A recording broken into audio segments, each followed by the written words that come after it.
அவளை பார்க்கணும்டா நீங்க. அப்படியே சத்தியமா காண்டாயிடுவீங்க. உடம்ப கண்டது உண்டமா வெட்டி உப்பு கொண்ட போட்டுருவேன். ஒரு டப்பா ஆட்சியை வழங்கிட்டு இருக்கு இத்தனை நாளா. அந்த அளவுல பாத்தீங்கன்னா டப்பா சர்க்கார் அவர் சொல்றது டெல்லில இருக்கிறதா டப்பா என்ஜின்றது. இவனும் ஈக்குவலா மைண்டம் பண்றானே. இல்ல தமிழ்நாட்டுல இருக்க டிஎம்கே ஆட்சி தான் டப்பா ஆட்சி, டப்பா சர்க்கார், டப்பா ஆட்சி. அதான் ரொம்ப தெளிவா இருக்கு. பைத்தியம் முச்சாயா உனக்கு? ஆமா, எனக்கு இல்ல உனக்கு. முதலமைச்சர் மாண்பு இல்லாம அந்த வார்த்தைகளை பயன்படுத்துறாரு. ஒரு பிரதமர் கூட பார்க்காம மாண்பு தரக்குறைவாக, மாண்பு குறைவாக, மிக மோசமாக பிரதமரை விமர்சனம் பண்றாரு. ஏன் நீ டென்ஷன் ஆகற? இதுக்கு 4-5 கம்பி உளுந்துற போகுது. மூடி நில்றா. அக்கா அது ஆட்சியை காப்பா பிரதமர் இல்லக்கா. அக்கா அது ஆட்சியை காப்பா பிரதமர் இல்லக்கா. சத்தம் போட்ட தூக்கி போட்டு ஒரே மிதி உடல் வேற குண்டானி வேற ஆயிடும். இல்ல இந்த அண்டப்புழுகு ஆகாசப்புழுகுன்னு சொல்லுவாங்கல்ல, அந்த மாதிரி ஒரு புழுக பொய்யை வந்து மோடி அவர்கள் பேசியிருக்கிறார். தமிழ்நாடு வந்து போதை கலாச்சாரம் கூடுதலாக இருக்குது, இளைஞர்கள்ட்ட வந்து போதை கலாச்சாரம் இருக்குது அப்படின்னு அவர் வந்து போகிற போக்கில் பேசிட்டு போனார். அதுக்கு வந்து நீங்கள் வந்து எந்த தரவுகளுமே வந்து அவர் வந்து சொல்லலை. நீங்கள் கட்டுப்படுத்த வேண்டிய அமைப்பு NCB நார்கோட்டிக்ஸ் கண்ட்ரோல் இருக்கு.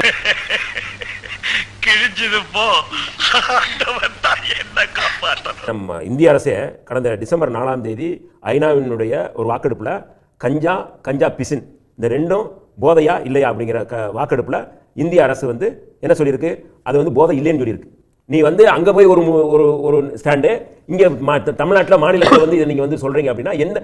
அப்போ என்ன யாரை ஏமாத்துறாரு அவர் மோடி அவர்கள்? வந்து பாஜக தேர்தல் ஆரம்பிப்பதற்கு முன்பாகவே, தேர்தல் பிரச்சாரத்தை தொடங்குவதற்கு முன்பாகவே பொய்யை கட்டவிழ்த்து விட்டுருக்கிறது. ஓஹோ, எனக்கு நிறைய வேலை இருக்குன்னு தெரிஞ்சுக்கிட்டு வலுக்கட்டாயமா உங்களுக்கு டபுள் இன்ஜின் சர்க்கார் இந்தியா முழுக்க எல்லா 20 மாநிலங்கள்ல ஆட்சியில் இருக்கும் பிஜேபி பல மாநிலங்கள்ல கூட்டணியில் இருக்கக்கூடிய ஆட்சி என்பது பல மாநிலங்கள் அமைந்திருக்கு. அந்தந்த மாநிலத்தில் யார் தலைமையிலான கூட்டணி? பீகார்ல திரு நிதிஷ்குமார் அவர் தலைமையிலான கூட்டணி. அப்ப அங்க அவர் முதலமைச்சர் அறிவிக்கப்பட்டு ஆக்கப்படுகிறார். என்னப்பா நீ பைத்தியம், நீ என்ன வேணாலும் பேசலாம், நாங்க அப்படியா? மகாராஷ்டிரால ஷிண்டே மாத்தி ஃபட்னவிஸ் தான வந்தாரு. ஒரு தெளிவான கருத்து. மகாராஷ்டிரால ஷிண்டே முதல்வரா இருந்தாரு, தேர்தலுக்கு பின்னாடி பாஜக ஃபட்னவிஸ் முதல்வரா ஆக்கிச்சு இல்லையா? நீ கேட்ட ஒவ்வொரு கேள்வி என்ன செருப்பால அடிச்ச மாதிரி இருக்குடா. மாதிரி இல்ல, உண்மையிலே செருப்பால தான் அடிச்சேன். சரி, ஃபீல் பண்ணாத.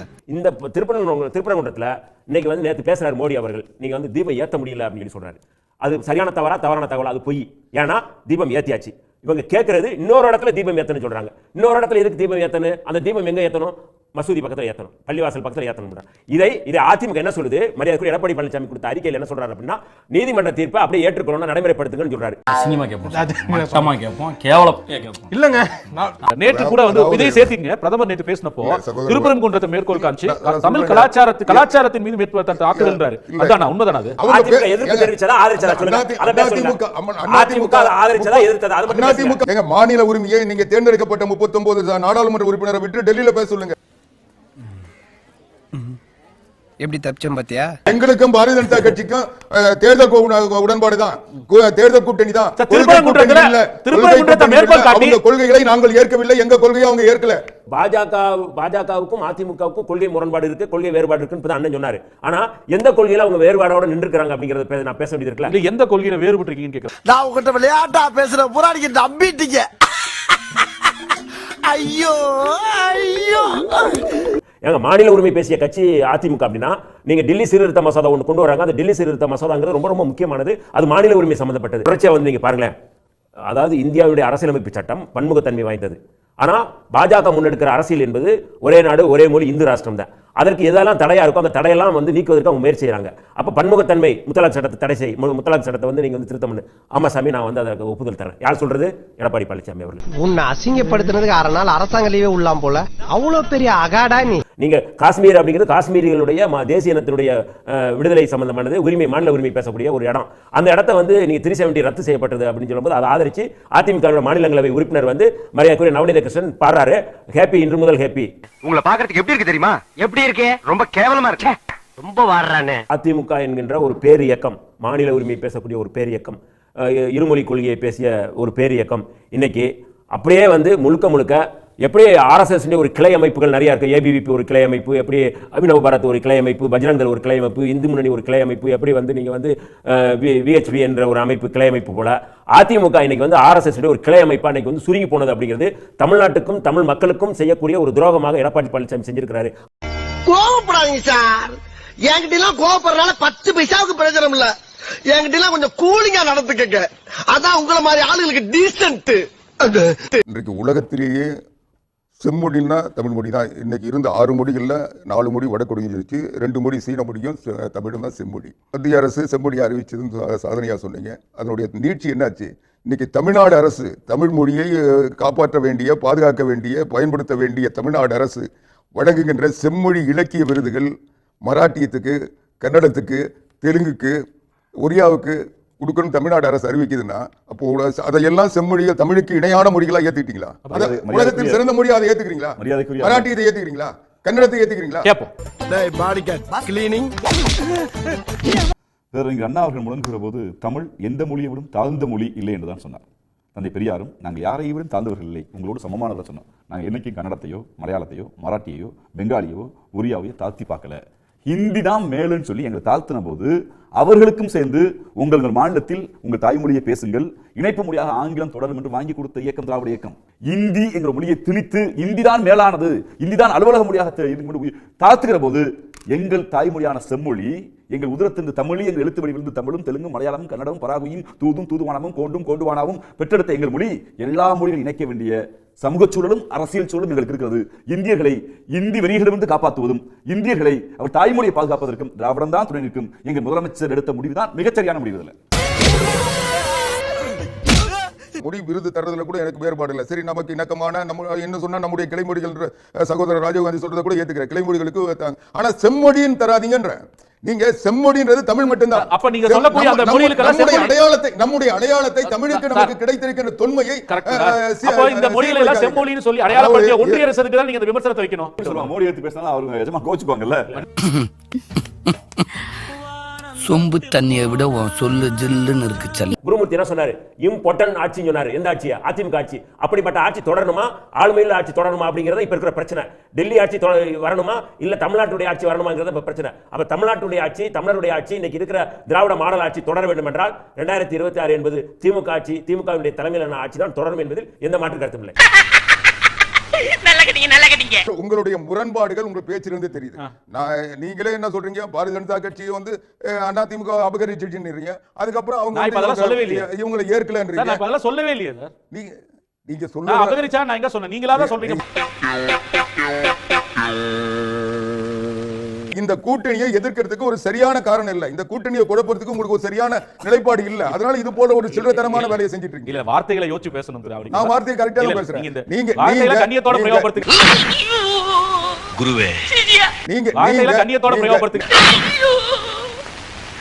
கோயிந்தா உபக்தனை ஏப்பா இப்படி சோதிக்கிற? 5 ஆண்டு காலம் என்ன செஞ்சுங்கிறத தெள்ள தெளிவா புள்ளி விவரங்களோடு கம்பேர் பண்ணி போன எடப்பாடி ஆட்சியில் தமிழ்நாடு என்னவா இருந்தது? தொழில் தொடங்க உகந்த மாநில பட்டியலில் 6வது இடத்துலேயே 16 இடத்துல இருந்தது. இன்னைக்கு 2ஆம் இடத்துக்கு வந்திருக்கோம். சமூக குறியீட்டு வளர்ச்சியில் 14வது இடத்தில் இருந்த தமிழ்நாடு இன்று முதலிடத்துக்கு வந்திருக்கு. 8வது இடத்தில் தனிநபர் வருமானத்தில் இருந்த தமிழ்நாடு இன்று முதலிடத்துக்கு வந்திருக்கிறது. வேலைக்கு போகிற மகளிர் எண்ணிக்கை 6வது இடத்தில் இருந்த தமிழ்நாடு இன்னைக்கு முதலிடத்துக்கு வந்திருக்கிறது. என்ன கண்ணெல்லாம் கலங்கி இருக்கு. தொழில் வளர்ச்சியில் 6வது தமிழ்நாடு 2வது இடத்துக்கு வந்திருக்கிறது என்று நாங்கள் 5 ஆண்டில் செய்த சாதனைகளையும் இந்தியாவில் எந்த ஸ்டேட்டாவது தனிநபர் வருமானத்தை கூட்டியிருக்கிறதா? ஒட்டுமொத்த இந்தியாவுடைய உள்நாட்டு உற்பத்தியே 7 விழுக்காடு இருக்கிற போது கடந்த எடப்பாடி ஆட்சி காலத்தில் 4 விழுக்காடு இருந்த அந்த உற்பத்தியை இன்று 11 விழுக்காடு ஆக்கியிருக்கிறோம். ஒரு கம்பேரிட்டிவா ஒரு ரொம்ப கான்ஃபிடண்டா மக்களுக்காக உழைக்கிறேன், மக்களோடு பயணப்படுறேன், மீண்டும் திராவிட மாடல், மீண்டும் மீண்டும் திராவிட மாடல்னு அந்த நம்பிக்கையோடு இருக்கோம். யாரும் பார்க்கல.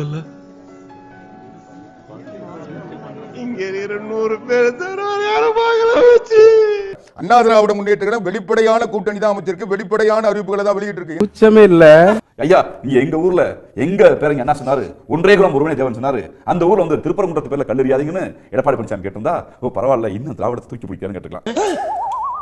ஐயா, எங்க ஊர்ல அங்க மாமா மச்சனா இருக்கான், இந்து இஸ்லாமியர்லாம் வேற வேற எங்க இல்லைங்கய்யா. நீங்க வந்து பாரத மாதாக்கு ஜெய் ஜெய் ஹிந்த்லாம் சொல்லாதீங்கன்னு சொல்லியிருந்தாருன்னா பரவாயில்ல, எடப்பாடி பழனிசாமி இன்னும் அவர் திராவிடத்தை பிடியில் இருக்காரு, பரவாயில்ல, கூட்டணிக்காக தான், தேர்தலுக்காக கூட்டணி வச்சிருக்காரு, கொள்கை வீரர் எடப்பாடி பழனிசாமி மக்கள் நம்பியிருப்பாங்க.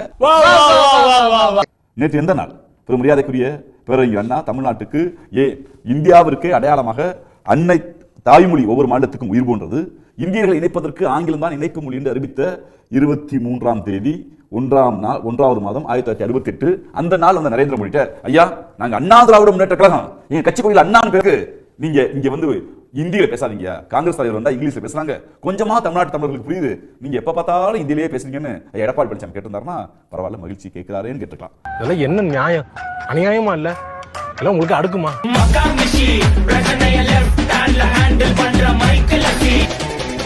வந்துட்டாயா வந்துட்டாயா. நாங்கள் ஒன்றாக இணைந்து செயல்படுகின்றோம். நாங்கள் எல்லாம் அம்மா வளர்த்த பிள்ளைகள். எங்களுக்குள் சில கருத்து வேறுபாடு இருப்பதாக சொன்னார்கள், இருந்தது. எப்பொழுது இணைந்தமோ அத்தனையும் மறந்து விட்டோம். இல்லையே, ஊருக்குள்ள வேற விதமா பேசி கேள்விப்பட்டனே. என்ன கேள்விப்பட்ட? அது உடஞ்ச பானையெல்லாம் ஒட்டி வச்சிருக்காப்ல இருக்கு. எல்லா தண்ணியும் கீழே வச்சு பானை தான் ஒட்டி இருக்கு. ஆனா என்னன்னா பானையெல்லாம் உடஞ்ச பானை ஒட்டி வச்சிங்கன்னா எப்படி இருக்குமோ அது வேணா மியூசியத்தில் வேணா வச்சிருக்கலாமே ஒழிய தேர்தலையோ அதை வச்சு தண்ணி பிடிச்சோ குடிக்க முடியாது. எல்லாருமே முன்னுக்கு பிரணா பேசுற ஒரு சிபிஐனுடைய முயற்சியால் உருவாக்கப்பட்ட அந்த கூட்டணி அதான் கண்ணுக்கு முன்னால தெரிஞ்சு. நீ எல்லாம் ஒரு மனுஷன். வேலு பார்த்து பேசியா, நான் ஒரு நாட்டாம. அதுக்கு நீ காலை நீட்டாம இருந்திருக்கணும். இந்த பேரவைக்கும் நாட்டுக்கும் நாட்டு மக்களுக்கும் நான் சொல்வது ஒன்றுதான். நான் இந்த 5 ஆண்டு காலத்துல எனக்கும் என் மனசாட்சிக்கு கட்டுப்பட்டு தினந்தோறும் திட்டங்களை தீட்டி உழைச்சிருக்கிறேன். இன்னும் உழைக்க காத்திருக்கிறேன்.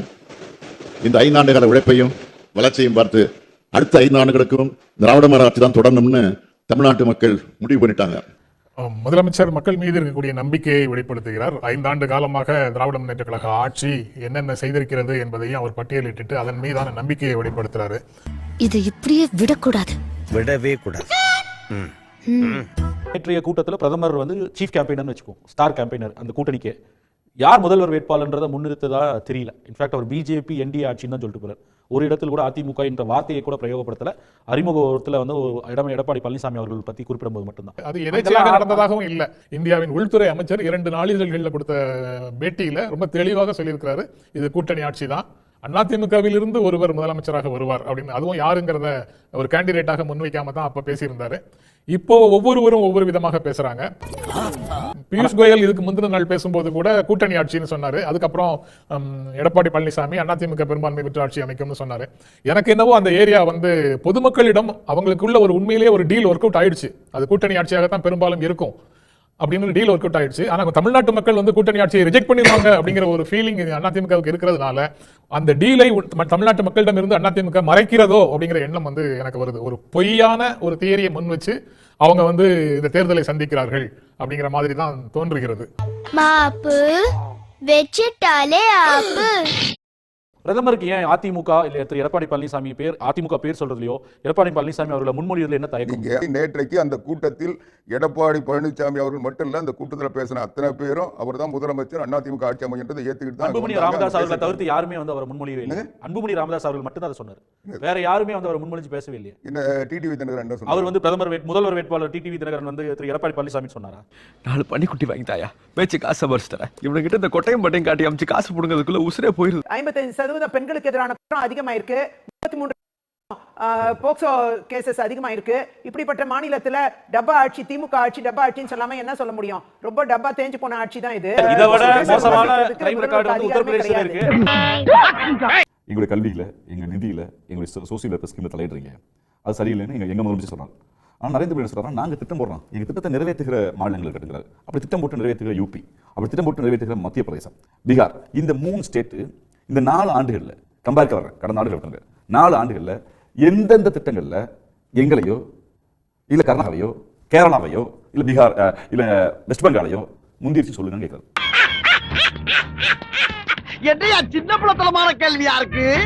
தலைவர் மிக தெளிவாக கேட்கிறார், உங்கள் டபுள் இன்ஜின் ஆட்சி நடக்கிற மாநிலங்கள்ல அவர்களிடம் நாங்கள் வளர்ந்திருக்கோமா இல்லையா? ஒன்று கல யதார்த்தத்தை பேசுவோம். இன்னைக்கு உலகில் பெரிய லீடரா மோடி மதிக்கப்படுறார். மரியாதைக்குரிய ட்ரம்பு கழுதுனால மோடி வந்துட்டா இந்த ஐநா சபையோட மாற்று சபை வச்சலாம் நம்புறாரு. அதனால தான் இந்தியாவுடைய ரூபாயின் மதிப்பு 54 ரூபா இருந்ததை நாங்கள் வந்து ரொம்ப அதிகமாக இருக்கு, குறைக்க போறோம்னு தேர்தல் வாக்குறுதி கொடுத்தாரு. ஒரு 14 ஆண்டுக்கு முன்னாடி நரேந்திர மோடி, இன்னைக்கு 92 ரூபா வந்துருச்சு. அன்னைக்கு 10,000 வந்து நகை விலை இன்னைக்கு 1.10 1.5 வந்துருச்சு. பீப்பாய் விலை குறைஞ்சா கூட மண்ணெண்ணெய் டீசல் பெட்ரோல்லாம் குறையல. சோறுதான் திங்கிறியா இல்ல பியல் திங்கிற பேப்பு?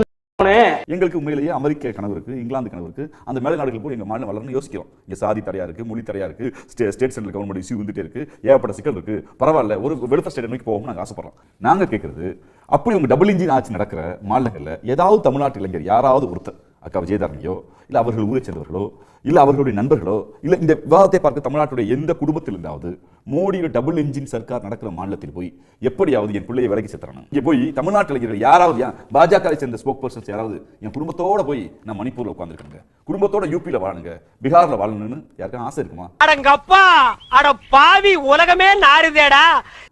அதுதான் சொன்னாரு, உங்க டபுள் என்ஜின் சர்க்கார் தோத்துருச்சுங்க, நாங்க சிங்கிள் இன்ஜினாவே இருக்கோம், எங்களுக்கு கொடுக்க நிதியை கொடுங்க, இது ஆளுநர் வச்சு தடுக்காதீங்க, நாங்க வரியா கட்ட நிதியை திருப்பி கொடுங்க, அதை திருடாதீங்க, பறிக்காதீங்க, மோசடி பண்ணாதீங்க சொல்றாங்க. இந்த மாதிரி ஒருத்தர் இருக்கிறது சரி, ஊருக்குள்ள 10 முகமூடு கொள்ளக்காரர் இருக்கிறது சரி. ஏறத்தாழ இந்த 1700 நாள்களில் 15000 கூட்டங்களை நான் போயிருக்கேன்னு சொன்னாங்க. அம்மையார் செல்வி ஜெயலலிதா அவர்கள் எத்தனை கூட்டங்களுக்கு போனாலும் மனசாட்சி உள்ள அதிமுக தொண்டர்கள் தமிழ்நாட்டு மக்கள் முடிவு செய்யட்டும். 6 மாதம் கொடநாள் இருப்பாங்க. அப்பாயின்மெண்ட் பார்க்கறதுக்கு இதே பியூஷ் கோயல் இன்று கூட்டணி பேசி நடத்துகிற பெரும் மரியாதைக்குரிய பாஜகவுடைய ஒன்றிய அமைச்சர். நான் 4 நாளாக காத்திருக்கேன், சென்ட்ரல் மினிஸ்டர் வந்திருக்கேன், எங்கே இருக்காங்கன்னு தெரியல சிஎம், என் ஃபோனை யார் எடுக்கலைன்னு சொன்ன காலங்கள் உண்டு. அமைச்சர்கள் பல நாள் கொடநாடு வாசலில் காத்திருக்கோம் அப்படின்னு இந்த காலம் உண்டு. தன் தலைவா படம் வெளியிடுவதற்காக 4 நாள் அம்மையாரோட அப்பாயின்மெண்ட் வாங்கி காத்திருக்கேன்னு விஜய் அவர்கள் சொன்ன காலமும் இருந்தது. நம்ம செம்பரவாக்க ஏரியை திறக்க போனோம், ஒரு நாள் அம்மையார் ஃபோனை எடுப்பேன்னு காத்திருந்த காலம் உண்டு. அப்படிப்பட்ட முதலமைச்சர் இருந்த இடத்தில் இன்று மாண்புமிகு முதலமைச்சர் எங்கள் தலைவர் மிக தெளிவாக தமிழ்நாடு மக்கள்கிட்ட சொல்கிறோம், தமிழ்நாடு இப்படி முன்னேறி இருக்கிறது அப்படின்னு தேர்தல் பிரச்சாரம் தொடங்கிட்டோம். மீண்டும் திராவிட மாடல், மீண்டும் திராவிட மாடல்னு அந்த நம்பிக்கையோடு இருக்கோம். மீண்டும் திமுக ஆட்சிதான் வர வேண்டும் என்று மக்கள் முடிவெடுத்து விட்டார்கள் என்று முதலமைச்சர் ஸ்டாலின் கூறுவது பற்றி 68% பேர் சரி என்றும் 28% பேர் தவறு என்றும் கருத்தில்லை என்று 4% பேரும் சொல்லியிருக்கிறார்கள். கருத்து தெரிவித்த 34,000 மக்களுக்கும் நன்றி. இந்த வீடியோ உங்களுக்கு பிடிச்சிருந்தா கண்டிப்பா லைக் பண்ண மறக்காதீங்க. அப்படியே உங்க நண்பர்களுக்கும் ஷேர் பண்ணுங்க. நீங்க பண்ற ஒவ்வொரு லைக்கும் தான் இந்த வீடியோவை மற்ற நண்பர்களுக்கும் கொண்டு போய் சேர்க்கும். மறக்காம சப்ஸ்கிரைப் பண்ணுங்க. உங்க கருத்துக்களையும் கமெண்ட் பாக்ஸ்ல பதிவு பண்ணுங்க.